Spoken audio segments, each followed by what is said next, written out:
thank you again for your time and all of your efforts towards making us, making the meeting great. So what we're going to do today is we're going to go over some basics of the virtual spring meeting, talk about some do's and some don'ts, some basic technical information. We'll review Poll Everywhere, which is our question and answer, right? Our interactive question and answer process. So I think one of the first things, we already hit on was making sure that you have the most up-to-date version of Zoom on your computer. So one of the things that we recommend is the day before, check for Zoom updates just to make sure you're running the most current version of Zoom. We've seen problems before with cameras, microphones, other things if the Zoom version gets too many updates behind. Most people by now, this far into the pandemic, know the controls, but the basics are, right, on Zoom, if you look to your bottom left, you've got your mute icon, the microphone, and you can see the video camera. If you click those, you can turn on and off your microphone and your camera. The format of this meeting is a live virtual meeting. So again, you will be speaking live in front of an audience. It will be via Zoom webinar. And Zoom webinar, if you're not familiar with it, speakers and moderators will be what are called panelists. So they have unique links that are specific to the speakers and the moderators that allow them into the back door of Zoom. So you'll be able to see each other very much like right now, where all the participants in the meeting can see each other, but you'll only be able to see fellow speakers and moderators and ICHP staff. The other view is the attendee view, and that's gotten into by using the general attendee link. Some key points: you will receive a panelist link. That link to the Zoom meeting for your session is specific only to you. So don't share your link, don't share your panelist link, because if you do, other people will pop into the meeting as you. So if you do have trouble, you don't get your link, ask us for it, we'll send it back to you, or we'll send it to you again. The other thing is, worst case scenario, if you end up on the attendee side, we'll be able to find you as a speaker or a moderator, and we can move you over from attendee into the panelist view. The way that these sessions are going to work, you're going to receive a panelist link, like I said, but it'll be for a morning session or an afternoon session. We're going to have 2 tracks, and there'll be an AM and a PM for those tracks. Not at all times, but at times we'll have 2 tracks going on in the morning and in the afternoon. Your session where you actually speak might be a middle part, right? A middle presentation in the morning. So what could happen is when you join the presentation, we could be finishing up a question and answer session from the previous speaker. So what we recommend is you join with yourself muted and your camera off, but at least if you are muted at a minimum, then you won't pop up as a speaker during the presentation. I'll say it a little bit different way. What that means is, right, track 1 in the morning of the first day of the meeting, the whole morning, all the sessions from 8 a.m. till 11:30 or whatever time they end is going to be one Zoom meeting or Zoom webinar. And so we do that so that participants only have to click in one link to be in that track, and then they can just sit in that meeting the whole morning without having to jump between rooms and get re-signed in. From a moderator and a speaker standpoint, like I said, if you're the middle presentation, what that means is when you pop into the room, another presentation could still be going on. We want you to show up 10 minutes before your presentation is set to begin. We have that buffer built in, but what that allows us to do is test your microphone, test your camera. If we're having any trouble, we can try to troubleshoot it before you're supposed to be getting ready to speak live. Because Chris mentioned about checking your lighting and your sound and all of that, just some basic things to take a look at your background. If it has, a lot of personal effects in the background, sometimes we've had laundry, baskets out, things like that. You want to put those so that they're not visible. If you have, like I have a fan, but I don't have it going. If you have a fan going, that can be very distracting. If you have a really bright light that's, shining down on you, you want to try and move yourself, or you may have to put your blinds down depending on what time of day your presentation is. So just kind of, be aware of the background that people will be seeing. We don't really recommend that you use a customized background, because that takes up more bandwidth. If you have pets at home, though we love seeing pets, probably close your door so that pets aren't interrupting your presentation, or kids, or co-workers, or whatever. And then Chris, you can talk about power outages and bandwidth and what to do related to that. Yeah, test your computer in the location where you plan to present. If you are able to stream a movie effectively, right, without a ton of buffering, or if it's not jittery and starting and stopping, if you're able to stream a movie on Netflix or Amazon or YouTube, then likely you have a good enough connection to participate in Zoom and have a good video feed for that. And test it in the location where you're actually going to present, so that way you know what your internet connection is like there. If something happens, right, internet stability can be poor, even though you tested it the day before. The next day, that's not the case. We'll work with you. At the annual meeting, we had a speaker where their internet connection was not stable. And so what we had them eventually do was turn off their video. The ICHP staff will host your slides. So your video is off, but we were able to get, in that scenario, we were able to get good, clear audio from the speaker. So the presentation was able to go on despite the low bandwidth. A quick question about that. Yeah. Will we advance the slides on our own, or will you guys advance them when we ask to go to the next slide? We advance the slides for you. And so you give us an indication of, next slide. The reason why ACPE requires that once those slide decks are approved, right, we can't have speakers pulling up slides, because typically what will happen is they'll want to change something, they add content, they take away content, which would be an issue for ACPE requirements. When we've hosted the slides and then let the attendees advance them or control them, it gets buggy. It gets a little bit glitchy. So by having us host them, we take care of all the technical issues. You can focus on speaking and just letting us know if we need to advance a slide if we're not, picking up on the cues. The other thing it allows you to do is, if you do have two screens, or you use two screens and you want to have notes or something to the side a little bit, you can do that.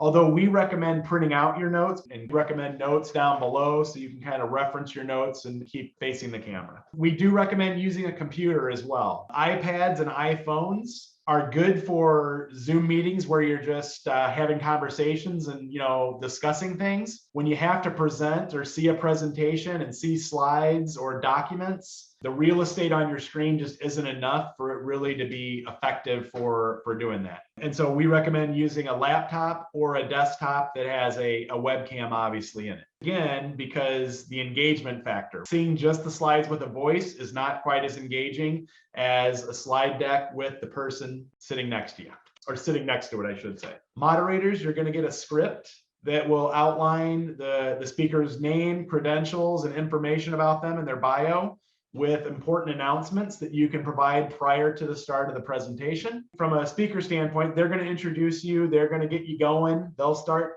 say, okay, it's time to get the session started. Please welcome the speaker. And then the moderator is going to handle questions for you. So as the speaker, you can focus on your presentation. The moderator will collect questions and look at the questions throughout your presentation. Those can come through the chat functionality, the question and answer functionality, or poll everywhere. For the sake of the moderators too, who may listen in, because pharmacists and techs tend to be a little bit more shy and don't tend to ask a lot of questions, particularly if there's time left at the end of your presentation before the end time, is to think of some seed questions. So not only the moderators, but speakers can do the same thing. So, you may be able to say, a common question that I receive about this is such and such, and then go into the answer of that. But we do ask moderators to come up with seed questions, at least one seed question to ask the speaker, just in case we're not getting any questions, just to get some of that interaction started. There is at least one presentation that has an embedded video. Your video is embedded in the slide. When you see that slide, you can introduce the topic and what the video, why you're showing it, or the title, and kind of whatever introduction you want. And then you can indicate to Melissa or I to go ahead and play the video. We'll go ahead and click it and play it. It'll play right in the slide. When it's complete, you can say whatever you'd like, and we can move on, in your presentation to the next slide when you're ready. We already talked about speakers are going to say next, or, whatever transition word they would like to go to the next slide. If you do have multiple speakers for a session, basically what you can do, right, you can transition back and forth. If it's a back and forth like every other slide type presentation, then what I would recommend is that you just leave your microphone on and your video on. Don't try to keep turning it on and off and on and off, because invariably somebody's going to forget to unmute themselves, right? And think they're speaking when they're not able to be heard. On the flip side, if you really have very distinct sections, so if there's, presenter 1 presents for the first, 10 minutes, then presenter 2 is the next 10 minutes, and then presenter 3 is the next 10 minutes. In that scenario, if you want to sit there while you're listening for your time to come up, I would recommend turning off your microphone, turning off your video, and then being ready to go when it's getting time for your part of the presentation. Yeah, just know that if you are unmuted, if you rustle papers or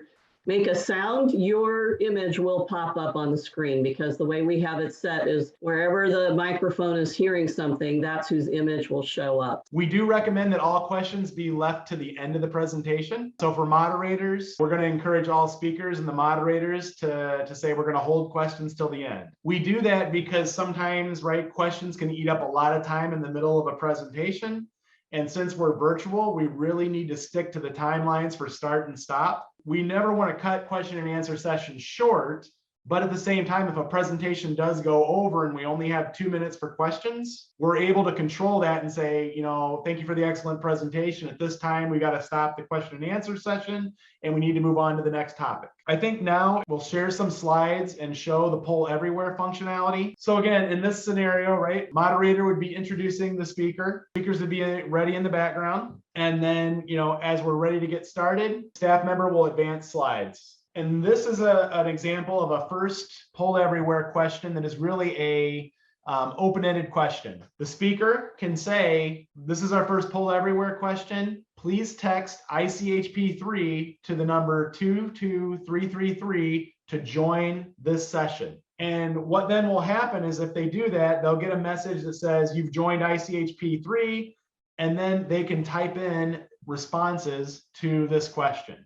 And as your audience types in responses, you'll see those responses pop up in free text form. You want to give people some time, especially on the first question, to get into the right session and kind of get everything set up. What you can do though, down here, you can see where my arrow is. You will see a total results. As you get responses rolling in, that number will climb up. If you're still seeing the numbers going up pretty frequently, you can wait a little while to get some more responses. However, if you've waited about a minute or two and you're seeing responses aren't going up anymore, you can kind of say, okay, I think most people who are going to respond have responded, so let's talk about these things. And then again, you're done as the speaker. You're like, okay, we're done with this question. Next slide, please. And then we can move on and go past. That is an example of an open-ended question. This is a poll everywhere question that is multiple choice. So the same room, but what happens is the audience would put in A, B, C, or D to this question, and you would get your responses. Again, you'll get a total results. You'll get what options have been selected. And then typically, speaker usually wants to read the question to the audience or introduce the question in some way to cover what the question is, get responses. And then typically what you want to do from a ACPE and a good education standpoint, cover why the right answer is the right answer, but also discuss why incorrect answers are not correct. Now, the only thing just to make you aware, particularly if we have 2 tracks going on at the same time, is you might see people who were in a previous track are still using the code for your session. So just know that might happen, but ICHP staff will go ahead and clear that out for you. So you may want to just pause for a second while they clear it, and then you can say, okay, now why don't you go ahead and answer the polling question. The other thing that Trish reminded me of, it's fairly rare, but every once in a while, the poll everywhere server will have an issue, or there might be a problem with these working. If that's the case, we'll troubleshoot it and try to get it working for you. But if in a minute or two and we're not getting it to work, then the moderator, please say, okay, why don't we just address this question? We'll skip poll everywhere for this one, and we'll make it work with the discussion on the questions without using the poll everywhere in that case. And the moderator can always ask too that they put their responses in the chat. Yes. We didn't talk about our redundancies, but we do have alternate hosts for all these meetings. In our annual meeting, the power went out at my house and I was hosting slides. And so basically we had a system set up where Heidi was able to very quickly hop on begin to host the slides and get caught back up to where we were and keep moving. So again, ICHP staff will really help in those scenarios. The other thing is related to that kind of a catastrophic failure. Your invite will also include phone-in information for the Zoom. So pay attention to the call-in information, because if for whatever reason you lose internet access, but your cell phone is still working, right? And you would be able to call in, you could call in and give the presentation while the ICHP staff members are advancing the slides for you. That's another good reason for you to have a copy of your slides someplace separate. So that way, if you do have some kind of a failure like that, you have your slides and you can present from that while on your phone. We'll get to the end of the presentation so we can show you a couple of things. One is this is the example of the CE code. This slide would be what the moderator, the speaker would, read that code, and then either the moderator or the ICHP staff would copy and paste this code into the chat, so that people would know what the code that they needed to claim credit on this would be. In terms of the other slide that's there is another slide that is for questions. So this is, again, it's a poll everywhere where people, instead of using the text questions in Zoom, can use their phone to text in questions related to the presentation as well. One last thing, we need to stay on time, because as Chris mentioned at the very beginning, we're going to have the speakers for the next presentation signing in order to get themselves situated and tested and all of that. So we need to keep sessions on time. So that'll be important for both the speakers to be aware of, as well as the moderators are primarily responsible for that. So they may need to send you a private chat saying you've got, 5 minutes left or 2 minutes left, or at some point may have to break in and say, oh, our time is up. We unfortunately need to stop at this point. And then what the speakers can do, if you didn't get a chance to finish the Q&A too, is you can offer, your email address or something like that for them to contact you after. The only other thing that I would add, and I know you touched base on this, Chris, was that for the speakers, if you do have a lot of transitions in your slides, Chris and I will be looking over them ahead of time, but during that 10 minutes before while we are checking your mics and checking your sound and checking your video, we'll also probably check with you if there's anything specific where you want us to hit those transitions at. But like Chris had said, we'll follow along with you and you can say next in between slides. But if there are a lot of transitions, that's something that we can talk about in those 10 minutes as well. All right. Well, thank you, everybody on the call now and everybody who listens to this recording. Again, thank you for being willing to volunteer to speak for ICHP at our 2022 spring meeting. We appreciate the support and your efforts on that, and just want to say thank you.